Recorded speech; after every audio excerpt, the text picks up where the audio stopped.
Salut tout le monde et bienvenue pour ce récapitulatif complet de l'épisode 6 de Domenica Montero. Aujourd'hui, l'épisode commence dans le salon de la grande maison. Domenica est littéralement prise au piège par sa famille venue de Puebla. Le ton monte. Ses proches s'inquiètent de sa dérive autoritaire et des rumeurs sombres qui circulent sur elle. On dit qu'elle utilise des armes et qu'elle s'en prend à des innocents. Mais Domenica, le regard de marbre, refuse de se laisser dicter sa conduite. Elle leur lance une réplique cinglante. Si elles ont fait tout ce chemin pour la convaincre de rentrer, elles ont perdu leur temps. Elle ne retournera jamais à Puebla. Pendant ce temps, loin de ces tensions, la douceur s'installe sur les chemins de terre. Mercedes et la petite Diana partent à la recherche de Pedro, le jeune ouvrier au grand cœur. Elle lui rapporte son poncho propre et sec, mais ce n'est pas tout. Mercedes sort une boîte contenant un magnifique gâteau. Quand Pedro comprend que ce gâteau est pour lui, il fond en larmes. Il confie une vérité bouleversante. Il n'a jamais eu de gâteau de sa vie, car il a été abandonné bébé dans une cagette de tomates au milieu d'un marché. Il ne connaît même pas sa date de naissance. Touché par sa tristesse, Mercedes décrète que ce jour sera désormais son anniversaire officiel. Pedro, refusant de manger seul, demande s'il peut partager ce moment avec eux. Mercedes l'invite alors chaleureusement à célébrer sa vie le soir même à l'Hacienda Espero de Luna. Au même moment, dans les champs de maïs, le beau Luis Fernando, qui est aussi un médecin accompli, remarque que le vieux Bartolo boite bas à cause d'un coup de mule mal soigné par un rebouteux. Avec une immense générosité, Luis Fernando lui propose de l'emmener en ville à San Felipe pour lui faire passer des radiographies à ses frais, insistant sur le fait qu'il doit rester debout pour le bien de ses enfants. De son côté, Domenica croise le vieux contremaître Prudencio Pérez sur ses terres. Elle l'accoste avec méfiance, l'accusant de régler ses problèmes à coups de fusil. Mais Prudencio, d'un calme olympien, balaie les rumeurs et lui donne un conseil de sage: ne jamais croire les commérages et ne se fier qu'à ce que ses propres yeux constatent. Il évoque le respect qu'il avait pour le défunt père de Domenica, laissant la jeune femme troublée. Mais le calme est de courte durée. De retour à l'Hacienda, Domenica recadre froidement sa cousine Chiara, puis se tourne vers son administrateur, Gennaro. D'un ton glacial, elle exige qu'il lui remette l'intégralité des registres financiers de la propriété depuis son arrivée, jusqu'au dernier centime. Gennaro comprend instantanément que ses magouilles sont en danger. Paniqué à l'idée que Domenica découvre ses détournements de fonds, Gennaro cherche une issue.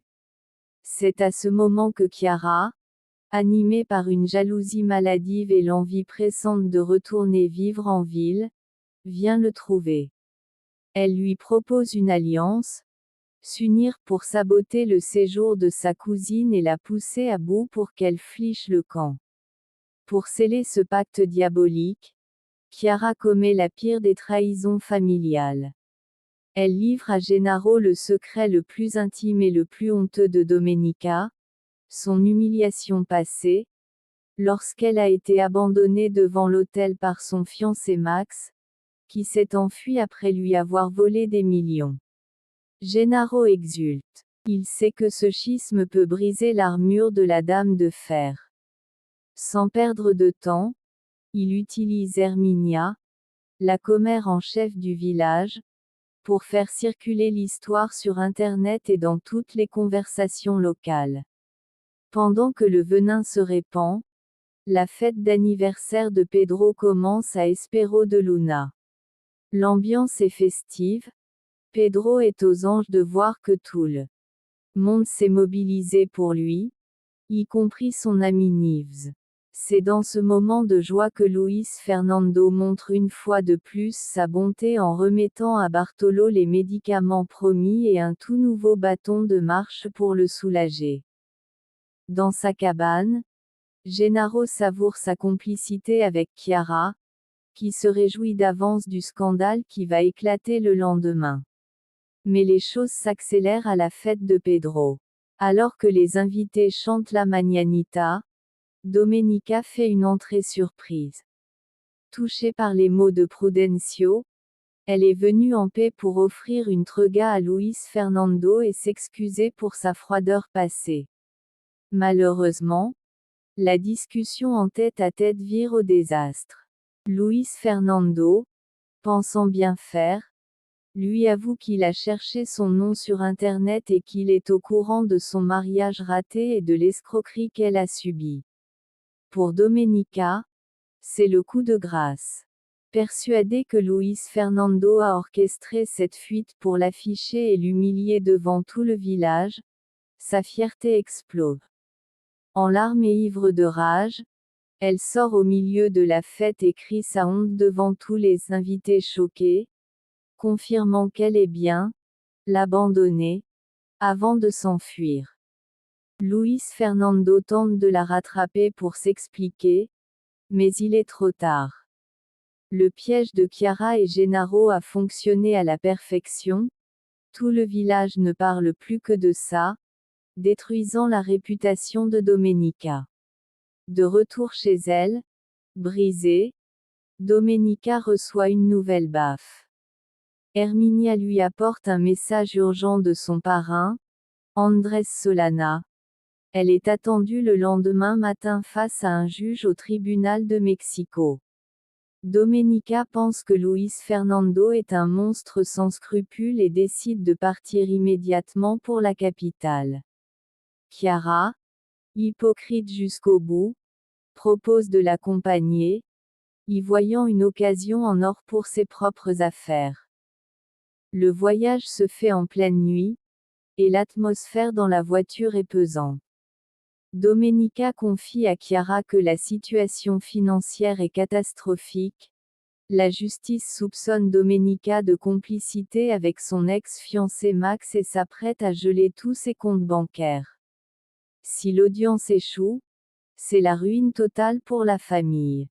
Pendant ce temps, à la hacienda de Luis Fernando, l'émotion est palpable. Sa belle-sœur, enceinte du regretté Polo, reçoit un magnifique cadeau de la part de sa belle-mère pour le futur bébé, José María. Elle se rend ensuite à l'hôpital pour passer son ultrason. L'examen est une réussite complète, le bébé va très bien.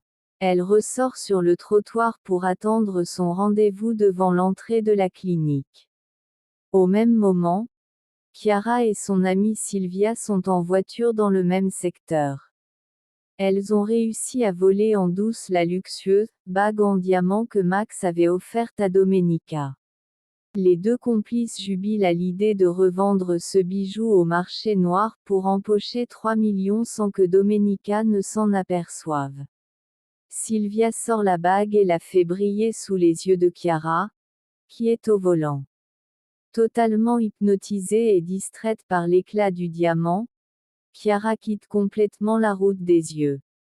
La voiture dévie de sa trajectoire juste devant l'hôpital.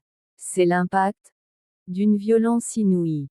Le véhicule fauche de plein fouet la belle-sœur enceinte de Luis Fernando, qui est projetée au sol, inconsciente. L'épisode se coupe sur ce drame absolu.